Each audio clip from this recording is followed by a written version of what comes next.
আমি আসলে কিছুটা হঠাৎ করেই সিদ্ধান্ত নিয়েছি যে আমি স্বতন্ত্র প্রার্থী হব। আমাকে অবশ্য বড় বড় দল থেকেও আহ্বান করেছিল এবং সব দলই কম বেশি তারা দাওয়াত দিয়েছিল যে আমি দলে যাব কি না।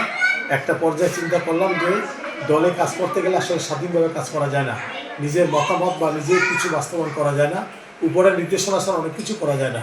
তখন যেহেতু আমার এরিয়াটা একটু গরিব এরিয়া, আমাদের এখানে অনেক অসহায় মানুষ আছে, নদী ভাঙনের দেশ, অসহায় মানুষের দেশ, একসময় দক্ষিণাঞ্চল সবচেয়ে গরিব অঞ্চল ছিল।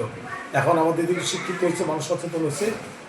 যাই হোক, আমি পরে চিন্তা করলাম যে যেহেতু আমি আগেও উপজেলা চেয়ারম্যান নির্বাচন হয়েছিলাম স্বতন্ত্র হিসাবে 2009 সালে, সুতরাং এই স্বতন্ত্র কাজ করার কিছুটা স্বাধীনতা আছে, কিছুটা সচ্ছলভাবে কাজ করা যায় এবং নিজের ইচ্ছে মতো দেশ জনগণের খেদমত করা যায়। এই চিন্তা করি আমি এই নির্বাচনে আসছি। আমার দৃঢ় বিশ্বাস নির্বাচন নিরপেক্ষ হবে, ঝামেলা মুক্ত হবে, সংঘাত মুক্ত হবে। এখন পর্যন্ত আল্লাহ দেখতে পাচ্ছি যে সেইভাবেই আগাচ্ছে। ভবিষ্যতের কথা বলতে পারবো না, এটা ভবিষ্যতে রেখে দিলে আল্লাহ ভালো জানবেন। আমি জয়ের কতটা আশাবাদী।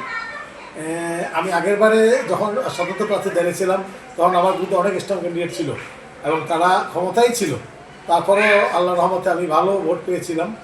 তো এবারও আশা করি যদি আমার অতীতের ব্যাকগ্রাউন্ড মানুষ চেক করে বা আমি যা সমাজ জাতির জন্য যতটুকু করতে পারছি, এইভাবে যে সচেতন মানুষ চিন্তা করে, আমি দৃঢ়ভাবে বিশ্বাস করি আমি আল্লাহ রহমতে বিশাল ভোটে জয় হব, মানুষ আমাকে গ্রহণ করবেন। নির্বাচনের পুরো প্রচারণা বাধা বিঘ্ন আসছে কিনা?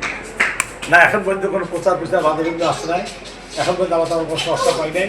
তবে কিছু গুজব সত্য হতে পারে, মিথ্যা হতে পারে, যে আমাকে গ্রেফতার করতে পারে, আমার নামে মিথ্যা মামলা দিতে পারে অথবা আমাকে হয়রানি করতে পারে। আমি এখনও বিশ্বাস করি যে না, এটা সঠিক না। যেহেতু আমি কোনো মানুষের কোনো করি নাই, কোনো আইন বিরোধী কাজ করি নাই এবং কারোর সাথে এরকম শত্রুতাও নাই। রাজনৈতিক হিংসে বিদ্বেষ থাকতে পারে, কারণ আমার সাথে কারোর সাথে শত্রুতা, কারোর সাথে ঝগড়া হয় নাই। আমি যতদিন এই লাইনে আছি, আমি কখনো বিরোধী দল বা ক্ষমতাসীন দল, সাধারণ মানুষ, উপরের লেভেল নিচের লেভেল মানুষ, কারোর সাথে দুর্ব্যবহার করি নাই, কারোর সাথে মন খারাপ করার মতো কোনো কথা বলি নাই। আমি আসলে গরিবের সেবার জন্যই আসছি, গরিবের সেবার লক্ষ্য নিয়ে আমি এখন কাজ করে যাচ্ছি। আমার এই ধরনের কোনো এখন সংখ্যা নেই। দীর্ঘদিন আপনি মাঠে ছিলেন না, এখন হঠাৎ করে আসতে যে ভোটারদের কেমন সাড়া পাচ্ছেন? আমি দীর্ঘদিন মাঠে ছিলাম, এই কথা সত্যি না। আমি প্রতি মাসেই এই গত 2009 সাল আসলে সমাজসেবার কাজ শুরু করেছে 1998 সাল থেকে, আর আজ পর্যন্ত আমি প্রতি মাসেই আসি। আমি একটু প্রচার বিমুখ ছিলাম, অতটা প্রচার করি না বলে আপনারা মনে করেন যে মাঠে ছিলাম না। আমার বিভিন্ন কর্মসূচি, ফাতেমা আলী ফাউন্ডেশন নামে আমার একটা কর্মসূচি আছে, সেখান থেকে আমি গরু দিয়েছি, রিক্সা দিয়েছি, এখনও দিচ্ছি, মানুষের কম্বল দিচ্ছি, কাপড় দিচ্ছি, অসহায় মানুষের চিকিৎসা করাচ্ছি। এইটা চলমান। এই 98 সালে আজ পর্যন্ত আমি একদিনের জন্য বন্ধ করি নাই। হ্যাঁ, নলচিটিতে কিছুটা আমার কার্যক্রম বন্ধ ছিল বিশেষ কারণে, এই কারণটা যারা জানেন তারা বুঝতে পারবেন। আমি এখন সেই নলচিটি কার্যক্রম শুরু করেছি। আমার সাথে যে বড় দলগুলো আছে তারা সবাই ভালো ক্যান্ডিডেট, যোগ্য ক্যান্ডিডেট। আমার তো মাঝে মাঝে মনে হয় আমার থেকেও তারা যোগ্য, রাজনীতির অপেক্ষামান। দুইজনই মাওলানা, তারপরে আমাদের বিএনপির যিনি আছেন এমিন ভুট্টো, উনি সভ্য হিসেবেই ভালো মানুষ এবং বেশ জনপ্রিয় ছিলেন।